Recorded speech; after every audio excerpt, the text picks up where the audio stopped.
Bismillahirrahmanirrahim. Assalamualaikum warahmatullahi wabarakatuh. Alhamdulillahirabbil alamin wassalatu wassalamu ala sayyidina Rasulillah wa ala alihi wa sahbihi ajma'in, amma ba'du. Yang kami memuliakan pimpinan Pondok Pesantren Darut Taqwa Al Khairiyah Nahdlatul Watan, yaitu narasumber tetap kita Al Ustaz Burnawi Jayakiha MSc. Semoga beliau tetap sehat walafiat dan disampaikan atau dikabulkan segala hajat beliau. Amin amin ya rabbal alamin. Baik pemirsa Pandawa NW Official yang kami cintai dan banggakan, kembali tentunya bersama saya Muhammad Samsul Hidayat di kesempatan hari ini. Tentunya dalam program Ada Apa di Ramadan. Baik pemirsa Pandawa NW Official dimanapun berada, seperti biasa di Ada Apa di Ramadan kali ini, seperti biasa kita akan membahas pertanyaan-pertanyaan yang sudah dilayangkan oleh pemirsa yang ada di rumah. Tentunya akan dijawab langsung oleh narasumber kita nanti.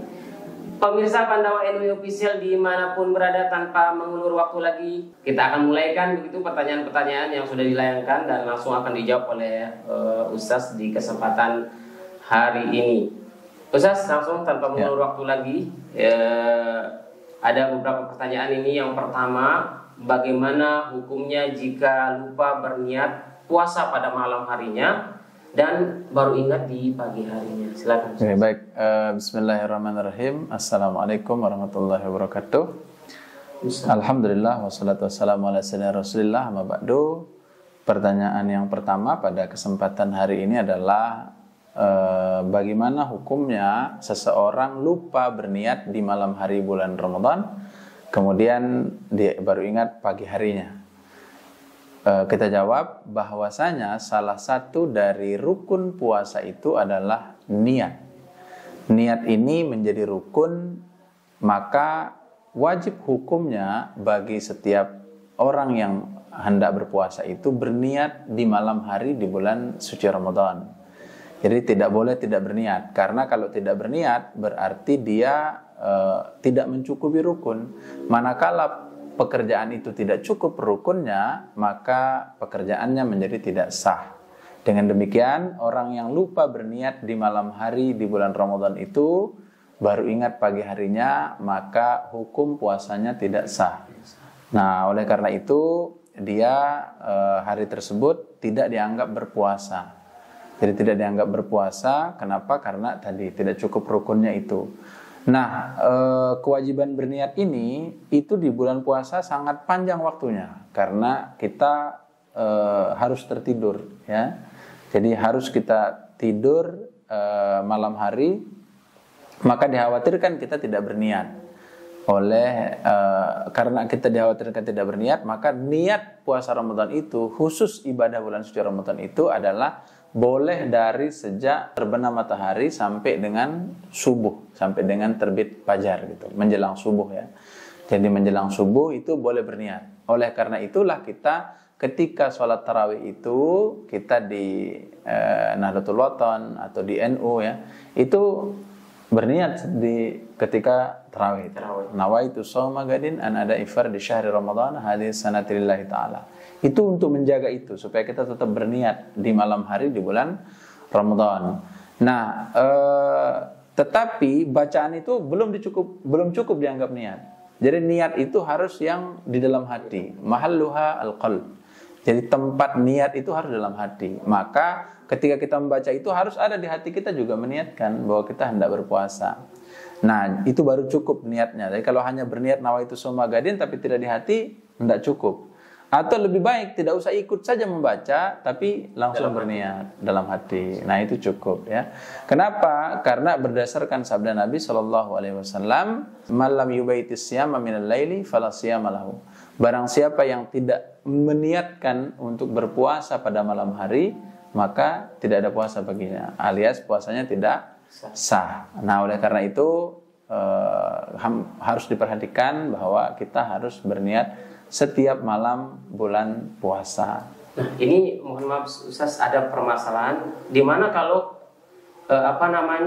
ada pernah kami dengar kalau sekiranya untuk mengantisipasi daripada kita lupa berniat, misalnya di misalnya sekarang malam ke-20 kita mengantisipasi supaya tidak mengantisipasi supaya kita puasanya sah begitu tanpa berniat di malamnya, ada nggak kira-kira pendapat ulama lain yang tentang niat ini? Tentang niat, kalau ada salah satu pendapat imam dalam mazhab Maliki itu kita boleh berniat puasa di awal Ramadan untuk 1 bulan. 1 bulan untuk 1 bulan, ya. Jadi berarti satu malam sekali berniatnya, ya. Itu pendapat dalam mazhab Maliki. Tapi dalam mazhab Syafi'i itu ditolak, tidak boleh, harus setiap malam. Kenapa demikian? Karena kalau misalnya niatnya itu cukup di 1 malam, di malam bulan pertama bulan suci Ramadan itu, dan 1 bulan itu dianggap satu ibadah yang sama, maka kalau dia batal salah satunya, ya harus batal juga semuanya. Oh iya benar. Kan begitu. Bagaimana kalau dia haid di tanggal 6 sampai tanggal 15? Berarti semuanya dianggap batal atau putus kan? Putus niatnya itu. Nah, oleh karena itu dalam mazhab Syafi'i, puasa itu 1 hari 1 harinya dianggap ibadatun mustaqillah, ibadah yang berdiri sendiri. Karena itu dia wajib punya niat sendiri-sendiri di tiap malam.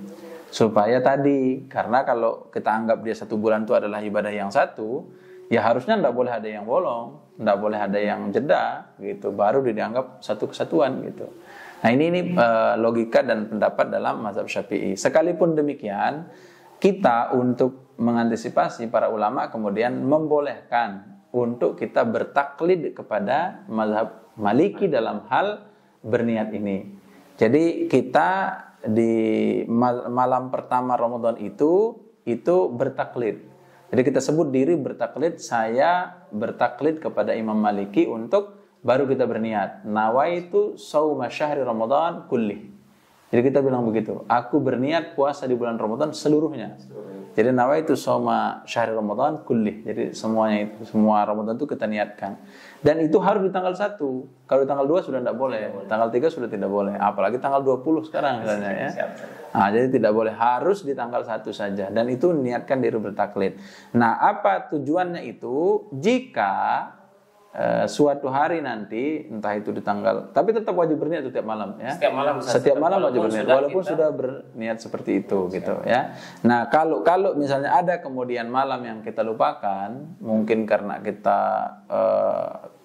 uzur, misalnya maghrib itu kita tidak sempat berniat berbuka, lalu tiba-tiba isya sholat sebentar lalu ketiduran ya, tiba-tiba bangun subuh hari, nah itu boleh berpuasa dan sah. Kenapa? Karena sudah berniat dulu di awal untuk berniat puasa Ramadan kulli, seluruhnya selama 30 hari itu. Nah jadi itu namanya ihtiyat, berhati-hati ya. Jadi kita berniat dengan seluruhnya, tetapi tetap berniat setiap malamnya. Ya seperti yang diwajibkan oleh Imam Syafi'i berdasarkan hadis Nabi yang kami bacakan tadi, malam yubayyitin siyama minal laili fala siyama lahu. Barang siapa yang tidak meniatkan untuk berpuasa di malam hari di bulan Ramadan itu, fala siyama lahu, maka tidak ada puasa baginya, alias puasanya tidak sah gitu. Nah itu jadi logikanya seperti tadi, kalau dia batal suatu hari di bulan Ramadan, kalau kita niatkan sebulan berarti kan batal semua. Ya, batal semua gitu. Makanya dalam mazhab Syafi'i wajib kita berniat tiap malam itu di malam bulan suci Ramadan. Wallahu taala. Baik, terima kasih Ustaz. Itu dia pemirsa Pandawa Ilmu Official dimanapun berada, niat tetap setiap malam, kecuali dengan yang sudah disampaikan oleh beliau tadi. Baik Ustaz, kita lanjut ke permasalahan berikutnya. Pertanyaan berikutnya ini Ustaz, ini tentang orang-orang yang mengalami penyakit gula darah Ustaz. Iya, gula darah. Nah, itu diabetes. Itu ada istilahnya suntik insulin kan biasa dipakai Ustaz. Nah ini bolehkah kita ketika berpuasa itu boleh nggak kita melakukan suntik insulin itu? Bagaimana itu suntik insulin? Itu kan tujuannya untuk pengobatan. Kapan dilakukan suntikannya? Ketika saat berpuasa Ustaz. Saat berpuasa lalu sakit suntik gitu. Nah, kalau suntik itu ini ada hukmul ibroh ya, hukum jarum suntik yang dimasukkan dari orang yang berpuasa ya.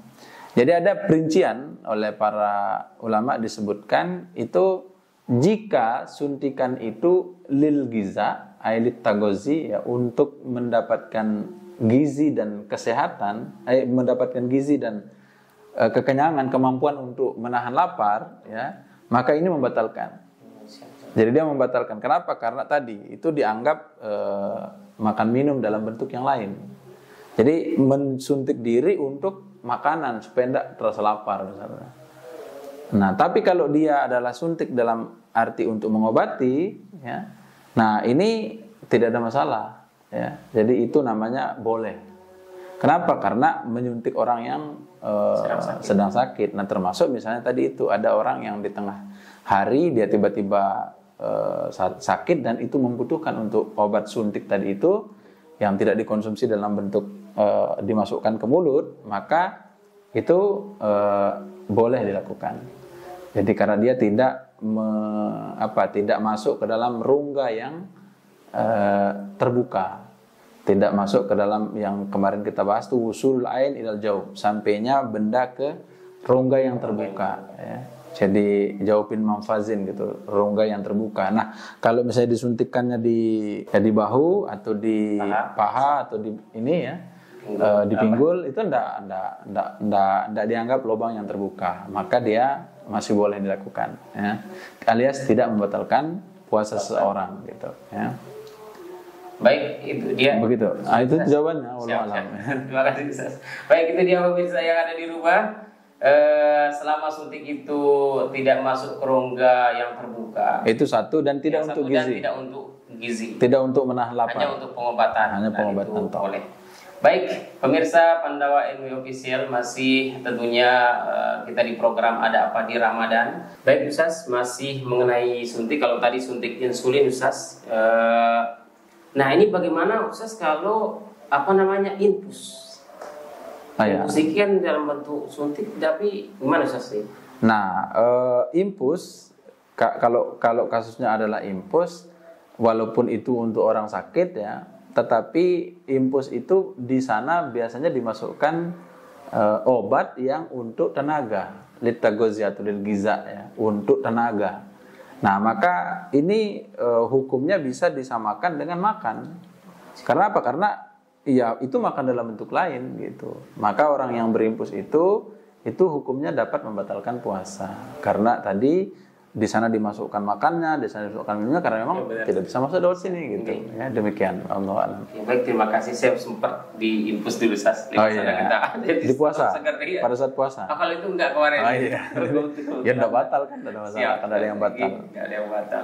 Oke, baik Ustaz, masih mengenai pengobatan. Tidak jauh dari suntik, ini tentang obat tetes mata Ustaz. Nah, ini apakah kalau kemarin kan kita bahas tentang masuk ke rongga batal, rongga terbuka. Nah, ini obat tetes mata ini bagaimana Ustaz? Kan ya, kalau obat tetes mata itu karena mata ini merupakan bagian dari rongga yang tidak terbuka, jadi tidak termasuk dalam kategori usulu ainin ila jaufin manfazin ya, tidak termasuk sampainya suatu benda ke bagian rongga yang terbuka, maka tidak membatalkan. Jadi kalau menggunakan rohto atau insto gitu, mata merah itu mata digosok mata hilang gitu ya. Itu tidak membatalkan. Boleh dipakai saat berpuasa ya. Nah, beda halnya kalau dia ini apa itu Pix. Oh iya, Pix formula. Ya, Pix yang sering pakai gitu ya. Nah, itu gimana, kalau itu dapat membatalkan puasa karena ada zat yang di dalam Pix in itu ya. Jadi dia ada zat sama seperti zat di dalam rokok.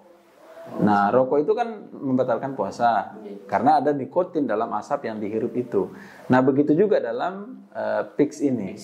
Jadi Pix itu karena ada dalam udara yang kita hirup itu ada zat yang kemudian masuk. Nah, itu dapat membatalkan puasa. Berasa sampai sini kadang Ustaz. Nah, itulah makanya jadi dia bagian dari hal yang membatalkan puasa. Oleh karena itu, ya selama berpuasa sebaiknya tidak menggunakan ya tadi itu Pix itu. Malam aja saja.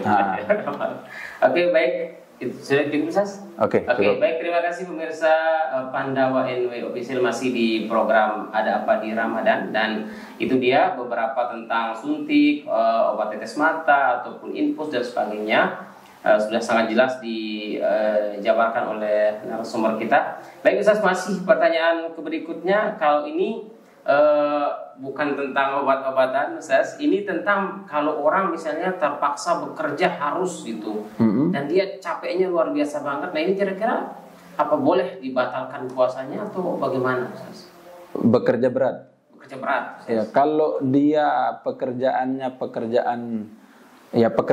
berat, terpaksa nih Ustaz. Terpaksa dilakukan, terpaksa dilakukan artinya dia pekerjaannya memang itu pekerjaannya atau bagaimana? Misalnya kalau suatu hari ada seorang yang bekerja berat, dia biasanya bekerja tapi tidak pernah seberat itu gitu.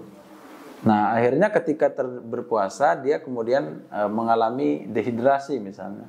Sangat lemes dan darurat. Kalau dia tidak makan maka dia akan mengalami kebinasaan, misalnya meninggal dunia atau sakit yang parah, maka dia membatalkan puasa. Nah, itu bagian dari kedaruratan yang masuk dalam kategori ad-daruratu tubihul madzurat. Jadi ad-daruratu tubihul madzurat, kedaruratan itu membolehkan apa yang terlarang. Maka ya nanti diganti ketika dia sudah selesai bulan suci Ramadan untuk dikada puasa tersebut. Karena ini dalam kondisi darurat ya boleh-boleh saja baginya untuk membatalkan puasanya. Nah, bagaimana kalau orang yang bekerja berat sepanjang tahun? Nah, memang pekerjaannya setiap hari nih, Ustaz. Iya, jadi tidak ada waktu untuk mengkada juga. Ya. Nah, itu bagaimana? Nah, kalau kondisi seperti itu, apakah boleh baginya untuk tidak berpuasa?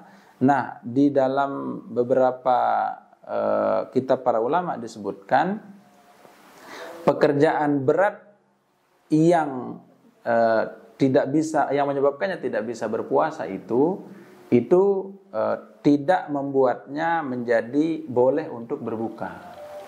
Tapi dia harus tidak membuatnya menjadi tidak wajib untuk berpuasa. Dia tetap wajib untuk melakukan puasa tersebut. Nah, jadi tidak ada alasan bekerja berat ini kemudian menggugurkan kewajiban puasa itu.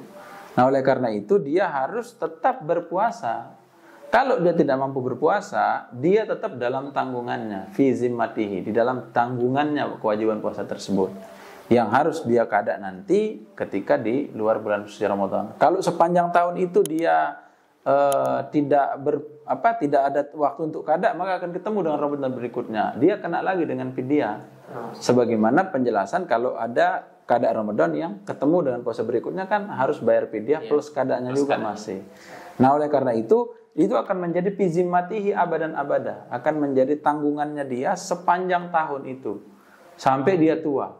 Nah, kalau dia tua ternyata dia tidak mampu lagi puasa karena sudah tua, tidak mampu lagi puasa karena sudah tua, maka itu akan menjadi tanggungannya dan nanti hujahnya di hadapan Allah Subhanahu wa taala.